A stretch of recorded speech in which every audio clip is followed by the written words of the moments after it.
சேலம் மாவட்டம் சூரமங்கலம் அருகே புது ரோட்டில் உள்ள டாஸ்மாக் கடை முன் இளைஞர் மீது பாட்டில்களை கொண்டு சரமாரியாக தாக்கிய வீடியோ வெளியாகியுள்ளது. இதுகுறித்த கூடுதல் தகவலை செய்தியாளர் தமிழ்செல்வன் வழங்க கேட்கலாம். தமிழ்செல்வன் வணக்கம். இந்த சம்பவம் தொடர்பான முழு தகவலை சொல்லுங்க. சேலம் சூரமங்கலம் அருகே உள்ள புதுரோடு பகுதியில் அரசு மதுபான கடை அமைந்துள்ளது. இந்த மதுபான பாரிலிருந்து 40 வயது மதிக்கிற நபர் ஒருவர் மது அருந்திவிட்டு வெளியே வந்துள்ளார். அப்பொழுது அவரை பின்தொடர்ந்து வந்த 2 வாலிபர்கள் அவரிடம் தகராறில் ஈடுபட்டார்கள்.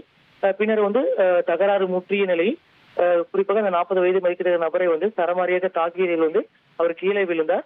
பின்னர் மது போதையில் இருந்த 2 வாலிபர்களும் மது பாட்டில்களை எடுத்து அந்த கீழே விழுந்த நபர் மீது தலையில் அடித்து கடுமையாக தாக்கினார்கள்.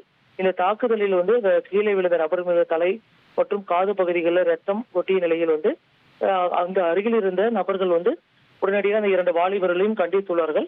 அப்பொழுது அந்த கண்டித்த உடனே அந்த 2 வாலிபர்களும் அங்கிருந்து தப்பி ஓடினார்கள். இந்த சம்பவம் தொடர்பாக சூரமங்கலம் காவல்துறையினருக்கு தகவல் கிடைத்து அந்த பகுதிக்கு விரைந்து சென்று விசாரணை நடத்தி வருகிறார்கள். மேலும் தாக்குதலுக்குள்ளான நபர் அங்கிருந்து புறப்பட்டு சென்ற நிலையில் காயமடைந்த நபர் யார் என்பது குறித்தும் அதே போன்று தாக்கிய நபர்கள் யார் என்பது குறித்தும் தற்பொழுது சூரமங்கலம் காவல்துறையினர் விசாரணை மேற்கொண்டு வராங்க. இது தொடர்பான வீடியோ காட்சிகள் தற்பொழுது வாட்ஸ்அப் மற்றும் பேஸ்புக் உள்ளிட்ட சமூக வலைதளங்களில் வைரலாக பரவி வரும் நிலையில் இது தொடர்பாக காவல்துறையினர் அந்த டாஸ்மாக் மதுபான பாரில் உள்ள சிசிடிவி கேமரா உள்ளிட்ட ஆய்வு செய்து விசாரணை மேற்கொண்டு வராங்க.